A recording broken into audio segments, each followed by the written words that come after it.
ധന്യം അധ്യാപനം.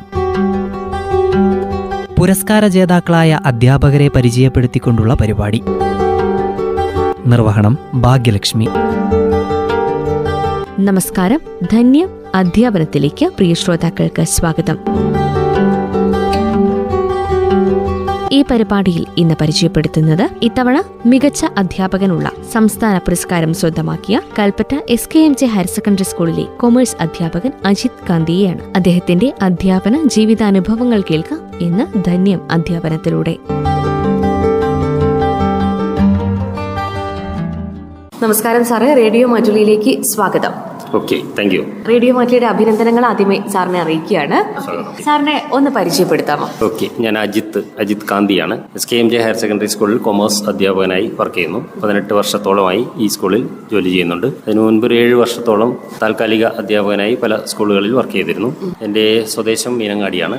മീനങ്ങാടി അപ്പാട് എന്ന സ്ഥലത്താണ്. കാന്തി വീട് എന്നാണ് എൻ്റെ വീട്ടുപേര്. അച്ഛൻ പുരുഷോത്തമൻ, അമ്മ ചന്ദ്രകാന്തി. അങ്ങനെ അമ്മയുടെ പേരിൻ്റെ ഒരു പകുതിയാണ് കാന്തി. അങ്ങനെയാണ് അജിത് കാന്തി എന്ന പേര് അറിയപ്പെട്ടത്. Official name actually Ajith PP എന്നാണ്. വീട്ടിൽ അമ്മയുണ്ട്, അച്ഛനുണ്ട്, അതോടൊപ്പം ഭാര്യ സിന്ധു, മക്കൾ അഭിജിത് കാന്തി, ദേവകിരൺ കാന്തി. ഇതാണ് എൻ്റെ കുടുംബം. സാറ് ഇവിടെ വർക്ക് ചെയ്യുന്നതിന് മുൻപ് മറ്റേതൊക്കെ സ്കൂളുകളിലാണ് വർക്ക് ചെയ്തിട്ടുള്ളത്? ഞാൻ പ്രധാനമായിട്ടും മീനങ്ങാടി ഹയർ സെക്കൻഡറി സ്കൂളിലാണ് കൂടുതൽ കാലം താൽക്കാലിക അധ്യാപകനായി ജോലി ചെയ്ത്. ഏകദേശം 7 വർഷത്തോളം, 1997 മുതൽ 2005 വരെയുള്ള ആ കാലഘട്ടം. അതിനിടയ്ക്ക് ഒരു വർഷം B.Ed പഠനത്തിന് വേണ്ടി തിരുവനന്തപുരത്തേക്ക് പോവുകയുണ്ടായി. പിന്നെ ഏറ്റവും ആദ്യം അധ്യാപകനായി വരുന്നത് ഒരു എംപ്ലോയ്മെന്റ് പോസ്റ്റിങ്ങിലൂടെ. അത് ബത്തേരി ടെക്നിക്കൽ ഹയർ സെക്കൻഡറി സ്കൂളിലാണ്. അവിടെ VHSC വിഭാഗത്തിലെ ഒരു കൊമേഴ്സ് ടീച്ചർ എന്ന പദവിയിലേക്കാണ് ഞാൻ ആദ്യമായി അധ്യാപക പദവിയിലേക്ക് കാലെടുത്ത് വെക്കുന്നത്. അതിനുശേഷം പിന്നെ തുടർന്ന് ഇങ്ങോട്ട് ഒരിക്കൽ പോലും ഒരു ബ്രേക്ക് ഉണ്ടാവാതെ അങ്ങനെ താൽക്കാലിക അധ്യാപകനാണെങ്കിൽ കൂടിയും Meenangadi higher secondary school, saint Mary's college Bathery, saint Mary's college higher secondary സ്കൂളുണ്ട്, അവിടെയും ഒരു വർഷം വർക്ക് ചെയ്തിരുന്നു. പിന്നെ മേപ്പാടി ഹയർ സെക്കൻഡറി സ്കൂൾ, അതുപോലെ Kaniyambetta higher secondary school, Kakkavayal higher secondary school, അങ്ങനെ പറഞ്ഞാൽ തീരാത്ത കുറേയധികം സ്കൂളുകളിൽ വർക്ക് ചെയ്യാനുള്ള അവസരം ലഭിച്ചിരുന്നു. സർവജന ഹയർ സെക്കൻഡറി സ്കൂളിലും VHSC വിഭാഗത്തിൽ വർക്ക് ചെയ്തിട്ടുണ്ട്. കൂടുതൽ കാലം വർക്ക് ചെയ്ത് വരുന്നത് ഇവിടെ SKMJ തന്നെയാണ്. ഇവിടെ SKMJയിൽ വന്നിട്ട് 18 വർഷമായി. 2005 ഇവിടെ ജോയിൻ ചെയ്യുന്നത്. സാറ് പഠിച്ചതൊക്കെ എവിടെയാണ്? എൻ്റെ പഠനം, ഞാൻ മീനങ്ങാടിക്കാരനായതുകൊണ്ട് തന്നെ മീനങ്ങാടി ഹയർ സെക്കൻഡറി സ്കൂളിലാണ്. അന്ന് മീനങ്ങാടി ഹൈസ്കൂളാണ്. 5ാം ക്ലാസ് മുതൽ 10ാം ക്ലാസ് വരെ മീനങ്ങാടി ഹൈസ്കൂളിലാണ്. അതിനു മുമ്പ് 1 മുതൽ 4 വരെ എൻ്റെ ഗ്രാമത്തിൽ തന്നെയാണ്. മീനങ്ങാടി പഞ്ചായത്തിലെ അപ്പാട് എന്ന പ്രദേശത്തുള്ള ഗവൺമെൻറ് LP സ്കൂളിലാണ് ഞാൻ പഠിച്ചത്. പിന്നെ തുടർന്ന് പ്രീ ഡിഗ്രി പാരലൽ കോളേജുകളിലായിരുന്നു. അതിനുശേഷം ഡിഗ്രി കോഴ്സിന് ബത്തേരിയിൽ ജോയിൻ ചെയ്തു. പിന്നീട് PG കോഴ്സ് ചെയ്തത് Kozhikode government arts and science കോളേജിലാണ് MCom കംപ്ലീറ്റ് ചെയ്തത്. തുടർന്ന് B.Ed പഠനം നടന്നത് തിരുവനന്തപുരത്താണ്. കണിയാപുരം എന്ന് പറയുന്ന B.Ed ടീച്ചർ എഡ്യൂക്കേഷൻ സെൻറ്ററിൽ വെച്ചായിരുന്നു. ഇപ്പോൾ ഒരു അധ്യാപക ദിനം കടന്നു പോയിരിക്കുകയാണ്. സാർ ഏറ്റവും നന്ദിയോടെ ഓർക്കുന്ന, അല്ലെങ്കിൽ സാറിൻ്റെ ഓർമ്മയിൽ ഇപ്പോഴും തങ്ങി നിൽക്കുന്ന ഒരു അധ്യാപകർ, അല്ലെങ്കിൽ സാർ ഒരു റോൾ മോഡലായിട്ട് കാണുന്ന ഒരു ടീച്ചർ, അങ്ങനെ ഒരു അധ്യാപകരുണ്ടോ? അങ്ങനെ ഒരാളുടെ പേര് പറയുമ്പോൾ അതൊരു വിഷമമുണ്ടാക്കുന്ന കാര്യമാണ്. കാരണം ഒത്തിരിയധികം അധ്യാപകർ എന്നെ വല്ലാതെ നന്നായി മോട്ടിവേറ്റ് ചെയ്തു. ചില അധ്യാപകരൊക്കെ അങ്ങനെ കടന്നുപോയവരാണ് എന്ന് പറഞ്ഞാൽ വലിയ ഇമ്പാക്റ്റ് ഒന്നും ഉണ്ടാക്കാതെ കടന്നുപോയവരും ഉണ്ട്, ഇല്ലെന്ന് പറയുന്നില്ല. അതങ്ങനെയാണല്ലോ. ഏതൊരു വിഭാഗം എടുത്താലും നന്നായി അട്രാക്റ്റീവ് ആകുന്ന ആളുകളുണ്ട്, നന്നായി നമ്മളെ സ്വാധീനിക്കുന്ന ആളുകളുണ്ട്, അതോടൊപ്പം ഇങ്ങനെ ജസ്റ്റ് വന്ന് കടന്നു പോകുന്ന ആളുകളുമുണ്ട്. അതുകൊണ്ട് തന്നെ ഞാൻ ആരുടെ പേരെടുത്ത് പറയുന്നില്ല, കാരണം മറ്റുള്ളവർക്കത് പ്രയാസമാകും എന്നതുകൊണ്ടാണ്. ഒരു അധ്യാപകനെ ഞാനിപ്പോഴും ഓർക്കുന്നു. അദ്ദേഹത്തിൻ്റെ ആ ഒരു അപ്രോച്ച്, ക്ലാസ്സിലെ അദ്ദേഹത്തിൻ്റെ ഒരു രീതികൾ ഞാൻ ഇന്നും റോൾ മോഡലായി തന്നെ കൊണ്ടു നടക്കുന്നുണ്ട്. ഞാൻ പ്രീ ഡിഗ്രിക്ക് പഠിക്കുന്ന സമയത്ത് ഒരു അധ്യാപകൻ എന്നോട് മഹാത്മാഗാന്ധിയെക്കുറിച്ച് ഒരു ചെറിയ വാചകം എഴുതാൻ പറഞ്ഞു. ഒരു പാരഗ്രാഫ് ഞങ്ങളെല്ലാവരും ക്ലാസ്സിലിരുന്ന് എഴുതുകയാണ്. അതിനുശേഷം അതിനൊരു ഹെഡിങ് നൽകാൻ ആവശ്യപ്പെട്ടു. ഇംഗ്ലീഷാണ് അദ്ദേഹം പഠിപ്പിച്ചുകൊണ്ടിരുന്നത്. ഞാനതിന് turning point of Gandhi's life എന്നൊരു ഹെഡിങ് കൊടുത്തു. എന്നെ വല്ലാതെ ആ സാറ് മോട്ടിവേറ്റ് ചെയ്തു. ആ മോട്ടിവേഷൻ മാത്രമല്ല, അദ്ദേഹത്തിൻ്റെ അത് എനിക്കൊരു വലിയ സംഭവമായി. കാരണം ഞാൻ ക്ലാസ്സിൽ അന്നൊരു സ്റ്റാറായി മാറി, സത്യം പറഞ്ഞാൽ. ആ ഒരു ചെറിയ ടൈറ്റിൽ എഴുതി എന്നതുകൊണ്ട് തന്നെ. അപ്പോൾ അത്തരം മോട്ടിവേഷനൊക്കെ നമ്മുടെ ജീവിതത്തിൽ ആവശ്യമാണ്. മാത്രമല്ല, ആ സാറിനെ ഞാൻ സ്നേഹത്തോടെയും നന്ദിയോടെയും ഓർക്കാൻ കാരണം എന്താ വെച്ചാൽ, ആ സാറ് ക്ലാസ്സിലേക്ക് വരുന്നത് ഞങ്ങൾ പ്രതീക്ഷയോടെ കാത്തിരിക്കും. വേറെ ഏത് ക്ലാസ്സിൽ പോകാൻ പറ്റിയില്ലെങ്കിലും അല്ലെങ്കിൽ ക്ലാസ് നഷ്ടപ്പെട്ടാലും ഞങ്ങൾക്ക് സങ്കടമില്ല. പക്ഷേ അദ്ദേഹത്തിൻ്റെ ക്ലാസ് നഷ്ടപ്പെടാൻ ഞങ്ങൾ സമ്മതിക്കില്ലായിരുന്നു. അത്രയും രസകരമാണ്. ഒരു നല്ല കോമഡിയൊക്കെ ചേർത്ത് വിദ്യാർത്ഥികളെ നല്ല രസകരമായി ഒരു മണിക്കൂർ സമയം മുന്നോട്ട് കൊണ്ടുപോകാൻ അദ്ദേഹത്തിന് യാതൊരു പ്രയാസവും ഇല്ലാതിരുന്നു. അപ്പോൾ അങ്ങനെ ഒരു അധ്യാപകനാവാനാണ് ഞാനും ആഗ്രഹിച്ചത്. ഒരു പരിധിവരെയൊക്കെ കുറച്ചൊക്കെ ചെയ്യാൻ എനിക്കും സാധിച്ചിട്ടുണ്ട്. സാറിപ്പം പഠിച്ചുകൊണ്ടിരുന്ന സമയത്ത് ഇപ്പം ആ സാറിനെ പോലെ ആകണമെന്ന് വിചാരിച്ചിരുന്നു. അതുപോലെ സാറ് ഒരു അധ്യാപകനായി കഴിഞ്ഞാൽ കുട്ടികൾക്ക് വേണ്ടി എന്തൊക്കെ ചെയ്യണമെന്ന് അങ്ങനെ ഒരു പ്ലാൻ നേരത്തെ ഉണ്ടായിരുന്നു? തീർച്ചയായിട്ടും. വേണമല്ലോ. നമ്മൾ ഒരു ക്ലാസ്സിലേക്ക് പോകുന്നതിന് മുമ്പ് തന്നെ കൃത്യമായ പ്ലാനിങ് ഉണ്ടാവണം. അല്ലാതെ ഓടിച്ചെന്ന് വിദ്യാർത്ഥികളുടെ മുമ്പിൽ പറ്റുന്ന കാര്യങ്ങൾ പറയുക അല്ലെങ്കിൽ ഓർമ്മയിൽ വരുന്ന കാര്യങ്ങൾ പറഞ്ഞാൽ പോരാ. കൃത്യമായ ഒരു പ്ലാൻ തയ്യാറാക്കി തന്നെയാണ് എപ്പോഴും ക്ലാസ്സിലേക്ക് പോകാറുള്ളത്. ഓരോ ടോപ്പിക്ക് കൈകാര്യം ചെയ്യുന്നതിന് മുൻപും ആ ടോപ്പിക്കുമായി ബന്ധപ്പെട്ട് നമുക്ക് ക്ലാസ് മുറിക്ക് പുറത്തേക്ക് പോയി എന്തൊക്കെ ചെയ്യാൻ പറ്റും, അല്ലെങ്കിൽ പുറമേയുള്ള റിസോഴ്സസ് എന്തൊക്കെ ക്ലാസ്സിൽ ഉപയോഗിക്കാൻ സാധിക്കും എന്നൊക്കെ കൃത്യമായി ആലോചിച്ച് തയ്യാറാക്കിയാണ് പോകുന്നത്. പിന്നെ എൻ്റെ ഒരു അധ്യാപന രീതി എന്നത് ഞാൻ നമ്മുടെ പാഠഭാഗങ്ങളെല്ലാം ഡിജിറ്റലൈസ് ചെയ്യും. കുറേ വർഷങ്ങളായി ഞാൻ തുടങ്ങിയിട്ട്. എനിക്ക് കമ്പ്യൂട്ടറിൽ ഒരു ചെറിയ പരിജ്ഞാനം ഉള്ളതുകൊണ്ട് തന്നെ അത് വളരെ എളുപ്പമായിരുന്നു. ടൈപ്പിംഗ് സ്പീഡൊക്കെ നന്നായി ചെയ്യാൻ എനിക്ക് സാധിക്കും. ഞാൻ ടൈപ്പ് റൈറ്റിംഗ് പഠിച്ചതാണ്. അപ്പോൾ അതുകൊണ്ട് എനിക്ക് തോന്നി എൻ്റെ പാഠഭാഗങ്ങളെല്ലാം ഒന്ന് കമ്പ്യൂട്ടറൈസ് ചെയ്താലോ. അപ്പോൾ അതുകൊണ്ട് എന്താണെന്ന് വെച്ചാൽ നോട്ട്സൊക്കെ തന്നെ ഡെവലപ്പ് ചെയ്തു. വളരെ സിമ്പിളായിട്ട് ഞാൻ തന്നെ എൻ്റേതായ നോട്ട്സൊക്കെ തയ്യാറാക്കിയെടുത്തു. പാഠപുസ്തകത്തിനേക്കാൾ ഒരു 1/4 അതിനെ റെഡ്യൂസ് ചെയ്യാൻ സാധിച്ചു. കുട്ടികൾക്ക് പെട്ടെന്ന് ഗ്രാസ്പ് ചെയ്യാൻ പറ്റും. അങ്ങനെ അതിനുശേഷം ഞാനത് പ്രസൻറ്റേഷൻ സ്റ്റൈലിലേക്ക് കൊണ്ടുവന്നു. കാരണം കേരള ഗവൺമെൻറ് 45,000-ഓളം ക്ലാസ് മുറികൾ ഡിജിറ്റലാക്കിയപ്പോഴാണ് എൻ്റെ സാധ്യതകൾ തെളിഞ്ഞു വന്നത്. ആ അവസരം ഞാൻ നന്നായി പ്രയോജനപ്പെടുത്തിയെന്ന് തന്നെയാണ് എൻ്റെ വിശ്വാസം. അപ്പോൾ ഞാനങ്ങനെ ഡിജിറ്റലൈസ് ചെയ്തു. പ്രസൻറ്റേഷൻ, പവർ പോയിൻറ്റ് പ്രസൻറ്റേഷനുകൾ തയ്യാറാക്കാൻ തുടങ്ങി. ആദ്യം അത് തയ്യാറാക്കിയപ്പോൾ എൻ്റേതായ ഒരു രീതിയിൽ തുടക്കക്കാരൻ എന്ന നിലയ്ക്ക് വലിയ സംഭവമൊന്നും ആയിരുന്നില്ല. എങ്കിലും കുറച്ച് നാൾ അത് ചെയ്തപ്പോൾ പുതിയ പുതിയ ആശയങ്ങൾ വരാൻ തുടങ്ങി. അങ്ങനെ ഇന്നോവേറ്റീവ് ആയിട്ടുള്ള രീതിയിൽ സ്ലൈഡുകൾ പ്രിപ്പയർ ചെയ്തു. അങ്ങനെ ആ പ്രിപ്പറേഷൻ അങ്ങനെ നടത്തിയ സംഗതികൾ ക്ലാസ്സിൽ ആദ്യം അവതരിപ്പിച്ച് നോക്കി. അപ്പോൾ കുട്ടികളിൽ നിന്ന് നല്ല പ്രതികരണമുണ്ടായി. അത് ഞാൻ പിന്നീട് നമ്മുടെ അധ്യാപകർക്ക് ഷെയർ ചെയ്യാൻ തുടങ്ങി. വാട്സപ്പ് ആയിരുന്നു അന്നത്തെ പ്രധാന സോഷ്യൽ മീഡിയ.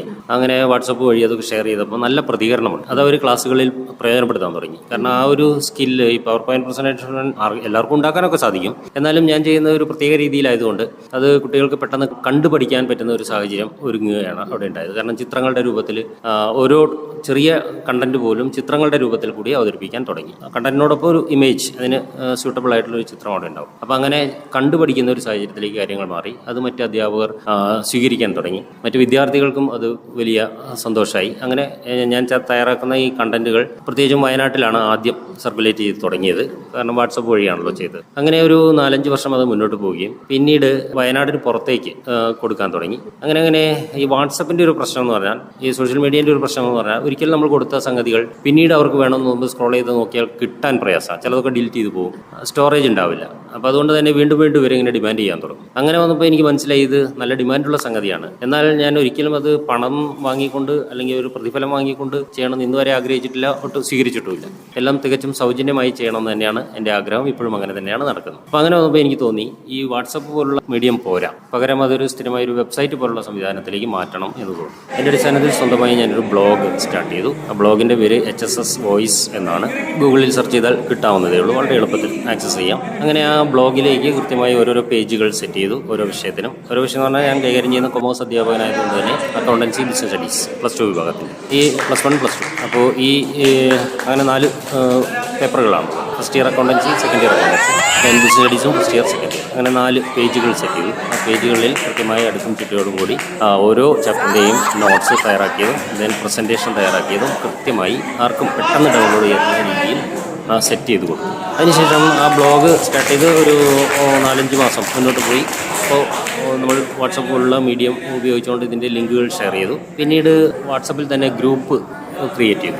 കാരണം ഈ കേരളത്തിലെ മുഴുവൻ കൊമേഴ്സ് അധ്യാപകരും ഒന്നിച്ചു വരണം എന്ന ഒരാഗ്രഹം മനസ്സിലാക്കി. എൻ്റെ അടിസ്ഥാനത്തിൽ ഞാനൊരു വാട്സപ്പ് ഗ്രൂപ്പ് ക്രിയേറ്റ് ചെയ്തു. 256 പേരെ അന്ന് വാട്സപ്പിൽ ഉൾക്കൊള്ളാനാവുള്ളൂ ഒരു ഗ്രൂപ്പ്. അങ്ങനെ ഒരു ലിങ്ക് ഷെയർ ചെയ്തു. 3 മണിക്കൂർ കഴിഞ്ഞപ്പോൾ ആ ഗ്രൂപ്പ് പോയി. അപ്പോൾ അടുത്ത ഗ്രൂപ്പ് സ്റ്റാർട്ട് ചെയ്തു. അങ്ങനെ അടുത്ത ഗ്രൂപ്പ് സ്റ്റാർട്ട് ചെയ്തു. പിറ്റേ ദിവസം രാവിലെ ആയപ്പോഴേക്കും, രാത്രിയിലാണ് ഇത് ചെയ്തുകൊണ്ടിരുന്നത്, പിറ്റേ ദിവസം രാവിലെ നോക്കുമ്പോൾ ആ ഗ്രൂപ്പും ഫുള്ളായി. കേരളത്തിലെ മൊത്തം കൊമേഴ്സ് അധ്യാപകർ. അതെ. അങ്ങനെ ഒരു 3 ദിവസം കൊണ്ട് 9 വാട്സപ്പ് ഗ്രൂപ്പ് ക്രിയേറ്റ് ചെയ്യാനുള്ള ഭാഗ്യമുണ്ടായി. കാരണം അത്രയും അത്രയും അംഗീകാരം അല്ലെങ്കിൽ സ്വീകാര്യതയാണ് ആ വാട്സപ്പ് ഗ്രൂപ്പുകൾ. ഞാനായിട്ട് ആരെയും ആഡ് ചെയ്തതല്ല, ഒരു ലിങ്ക് ഷെയർ ചെയ്ത് കൊടുത്തത് മാത്രമേ ഉള്ളൂ. അവരത് പരസ്പരം ഷെയർ ചെയ്ത് കേവലം 3 ദിവസം കൊണ്ട് 9 വാട്സപ്പ് ഗ്രൂപ്പ് എന്ന് പറയുമ്പോൾ ഏകദേശം ഒരു 3000-നടുത്ത് കൊമേഴ്സ് അധ്യാപകർ ഇതിലേക്ക് ജോയിൻ ചെയ്തു. കേരളത്തിലെ മാത്രമല്ല, കേരളത്തിന് പുറത്ത് മറ്റ് സംസ്ഥാനങ്ങളിൽ കുറേ അധ്യാപകർ ജോയിൻ ചെയ്തു. കൂടാതെ ദുബായ് പോലുള്ള സ്ഥലങ്ങളിൽ കേരള സിലബസും CBSE സിലബസും ICSE സിലബസും ഫോളോ ചെയ്യുന്ന സ്കൂളുകളുണ്ട്. അതിലുള്ള അധ്യാപകരൊക്കെ ജോയിൻ ചെയ്തു. അതിൽ പലരും മലയാളികളല്ല. മലയാളികൾ ഇഷ്ടം പോലെയുണ്ട്, എന്നാലും മലയാളികളല്ലാത്തവരും അവരൊക്കെ ചിലപ്പോഴൊക്കെ ചില ആളുകൾ വിളിക്കുകയും നേരിട്ട് വിളിച്ച് സംസാരിക്കുകയും സംശയങ്ങളോ അല്ലെങ്കിൽ അഭിനന്ദനങ്ങളും ഒക്കെ അറിയിക്കാനൊക്കെ വിളിക്കാറുണ്ട്. സാർ ഇങ്ങനെ ചെയ്യുന്നത് കൊണ്ടാണ് ഞങ്ങൾക്കിതൊക്കെ വളരെ ഈസി ആയിട്ട് ഉപയോഗിക്കാൻ സാധിക്കുന്നത് എന്ന രീതിയിൽ. കാരണം ഞാൻ നേരത്തെ സൂചിപ്പിച്ചല്ലോ, ഈ പ്രസൻറ്റേഷൻ തയ്യാറാക്കുന്നത് അത്ര എളുപ്പമുള്ളൊരു ജോലിയല്ല. എൻ്റെ വെക്കേഷൻ സമയം മിക്കവാറും മുഴുവനും ഞാൻ ഇതിനു വേണ്ടി വളരെ അപൂർവമായിട്ടേ മറ്റു കാര്യങ്ങളിൽ ശ്രദ്ധിക്കാറുള്ളൂ. ഫുൾ ടൈം കമ്പ്യൂട്ടറിന് മുന്നിൽ ഇരിക്കുക എന്നൊരു പരാതി എൻ്റെ കുടുംബാംഗങ്ങൾക്ക് പോലുമുണ്ട്. പക്ഷേ അങ്ങനെയൊക്കെ ചെയ്തത് ഒരു പാഷനായി തന്നെ ഞാൻ കണ്ടു. കാരണം ഈ അധ്യാപനം എൻ്റെ ഒരു അംബീഷൻ, ഒരു ലൈഫ് അംബീഷൻ അല്ലെങ്കിൽ ഒരു പാഷൻ എന്ന രീതിയിലാണ് ഞാൻ കാണുന്നത്. അതുകൊണ്ടാണ് എനിക്ക് അങ്ങനെ ചെയ്യാൻ സാധിക്കുന്നത്. മറ്റെല്ലാം മാറ്റി വെച്ചിട്ട് ഞാൻ എപ്പോഴും കമ്പ്യൂട്ടറിന് മുന്നിൽ തന്നെ ഇരിക്കും. ഇങ്ങനെ പുതിയ പുതിയ കാര്യങ്ങൾ ചെയ്തുകൊണ്ടിരിക്കും. കുറച്ച് കാര്യങ്ങൾ ചെയ്യുമ്പോൾ പുതിയ ആശയങ്ങൾ വരും.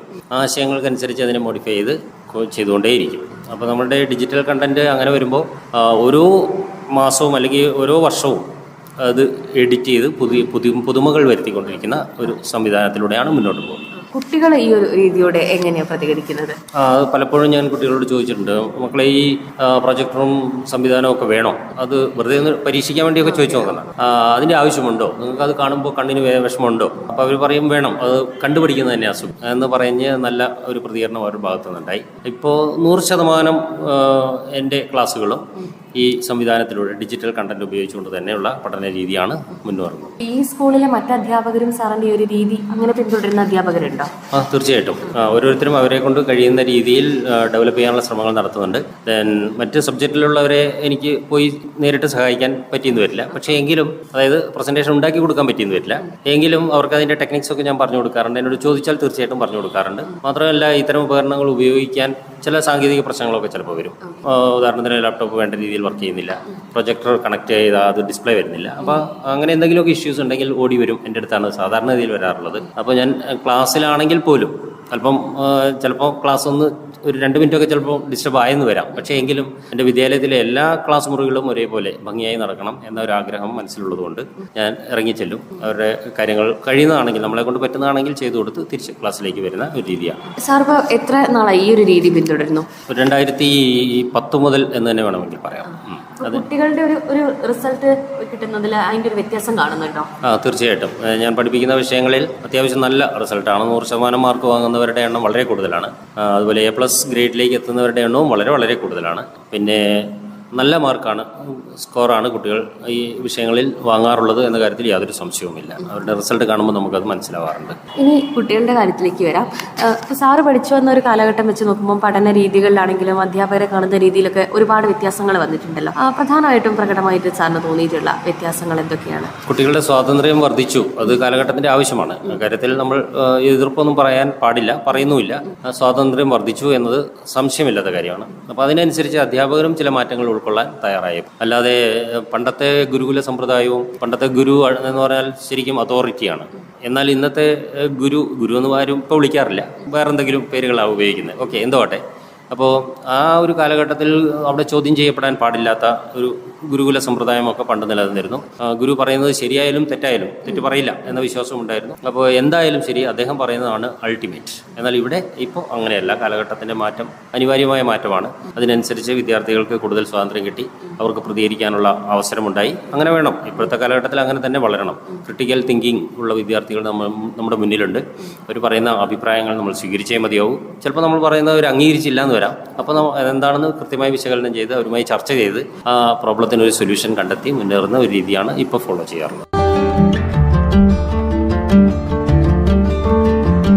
മികച്ച അധ്യാപകനുള്ള സംസ്ഥാന പുരസ്കാരം സ്വന്തമാക്കിയ കൽപ്പറ്റ SKMJ ഹയർ സെക്കൻഡറി സ്കൂളിലെ കൊമേഴ്സ് അധ്യാപകൻ അജിത് കാന്തിയായിരുന്നു ഇന്ന് ധന്യം അധ്യാപനത്തിലൂടെ അധ്യാപന ജീവിതവുമായി ബന്ധപ്പെട്ട അനുഭവങ്ങൾ പങ്കുവച്ചത്. അദ്ദേഹവുമായുള്ള അഭിമുഖത്തിന്റെ തുടർന്നുള്ള ഭാഗം നാളെ ഇതേ സമയം കേൾക്കാം. നന്ദി, നമസ്കാരം.